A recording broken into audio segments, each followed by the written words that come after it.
Let's dive right into this explainer. You know, we constantly hear about major superpowers hashing it out on the world stage, right? But the real mechanics of how global alliances are built, that often happens in places you might not immediately expect. So today, we're zeroing in on exactly how and why India builds global alliances, and we're using its recent pivot toward Eastern Europe as our primary playbook. But first, we really have to ask ourselves kind of a surprising question. Why is an Asian economic giant, home to 1.4 billion people, focusing so intensely on small Eastern European nations? What's the strategic play here? Because trust me, it is definitely not just about simple photo ops. It's a highly calculated, mutually beneficial expansion of influence, trade, and shared values. So to deconstruct this strategy, we are going to look at a historic European tour, the foundation of shared values, trade and tech drivers, education and soft power, and finally, India's overall Eastern European strategy. Let's jump right into Section 1, a historic European tour. And our starting point is Indian President Droupadi Murmu's July 2026 state visit. Now, this isn't just your run-of-the-mill diplomatic trip. This actually marks the very first time an Indian head of state has visited Moldova and North Macedonia since diplomatic relations were established way back in the early 90s. Oh, and it's the first visit by an Indian president to Romania in over 3 decades. By directly engaging with leaders like Moldova's Maio Sandu and North Macedonia's Gordana Siljanovska-Davkova, India is loudly signaling a massive renewed commitment to this specific region. Moving on to Section 2, the foundation of shared values. So, the absolutely crucial thing to understand here is that long before any money changes hands, these alliances are anchored by a shared commitment to democracy, pluralism, and a rules-based international order. Even though they're separated by thousands of miles, India and these Eastern European nations firmly believe that development has to actually improve the lives of ordinary people. They're all navigating this rapidly changing global landscape, searching for trusted partners and sustainable growth. India's ambassador to Romania and Moldova, Dr. Manoj Kumar Mohapatra, hits the nail on the head here. He points out that sustainable peace is achieved through dialogue, diplomacy, and mutual respect. This is key because it shows India's engagement is driven by a long-term vision, not just some short-term transactional, cash grab. They fundamentally agree on how the world should operate, through dialogue rather than confrontation. Which brings us to Section 3, trade, tech, and pharma. Let's look at the numbers. When we actually pull up the official trade data between India and North Macedonia, we see something wild. Look at that massive spike to over $420 million in total bilateral trade during the 2021 to 2022 period. India's exports alone hit over $247 million, while imports from North Macedonia were over $173 million. Now, sure, it stabilized a bit in the following years, but that massive peak, it proves the immense, entirely untapped potential of this economic corridor when the conditions are just right. And a massive driver of this economic cooperation, and honestly a core reason for India's strategic interest, is healthcare. Take North Macedonia, for example. Its growing pharmaceutical market is currently valued at roughly $290 million. These Eastern European nations have aging populations, meaning there is a sharply increasing need for high-quality, ready-to-use medications like antibiotics and cardiovascular drugs.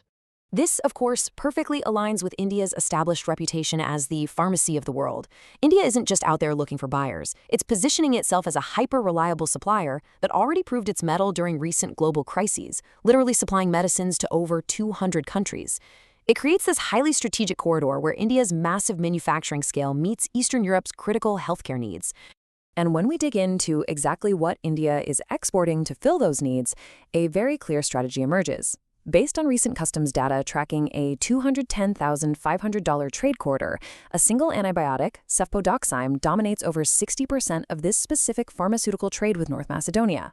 Cardiovascular medications like nebivolol make up another huge chunk. So this isn't random. India is using highly targeted export strategies to precisely fill the gaps in Eastern European healthcare systems.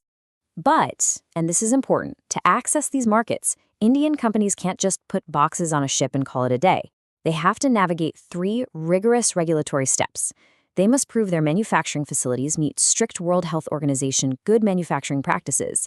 Then, they have to submit incredibly detailed technical dossiers and secure specific pharmaceutical certificates.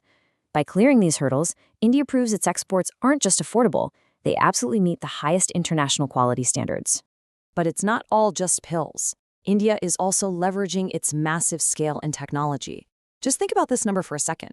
India is offering Eastern Europe insights from managing 1.4 billion digital identities through its cutting-edge digital public infrastructure like Aadhaar. On top of that, India's unified payments interface is processing over 18 billion digital transactions every single month. By sharing this deep expertise in digital governance and fintech, India makes itself an absolutely indispensable tech partner to nations like Moldova, whose own digital economy is really starting to blossom right now. So you see, this relationship is highly symbiotic, and it's basically the core reason why India builds these specific alliances. India provides the high-tech solutions, the massive IT support, the essential medicines. And in return, nations like Moldova and Romania offer high-quality agricultural products like their internationally recognized wines. But perhaps most importantly, they offer India vital strategic gateways into the broader European Union market, especially with an eye on the future India-EU free trade agreement. Let's shift gears to Section 4, Education and Soft Power. Right now, as we speak, there are around 2,000 Indian students pursuing higher education, primarily in medicine, in the small country of Moldova. These students live there, they learn the culture, and they experience the local hospitality firsthand. And what happens is these medical students act as lifelong ambassadors, building this deep, unbreakable soft power. When they eventually return to India, they bring a piece of Moldova back with them. Now add to this the deep historical ties, like the fact that Mother Teresa was actually born in Skopje, North Macedonia. Combine that with a massive, growing love for yoga, Ayurveda, and Indian cinema in Eastern Europe, and you've got an incredibly potent mix of cultural exchange. This kind of soft power nurtures mutual understanding in ways that, frankly, political dialogue alone just can't achieve. Finally, let's wrap up with Section 5, India's Eastern European Strategy. Zooming out, the overarching strategy becomes crystal clear. By securing these deep, multi-layered ties with Moldova, North Macedonia, and Romania, India is methodically locking down resilient supply chains and vital strategic footholds right on the doorstep of the EU. Romania, for instance, is already a highly valuable partner within the European Union itself.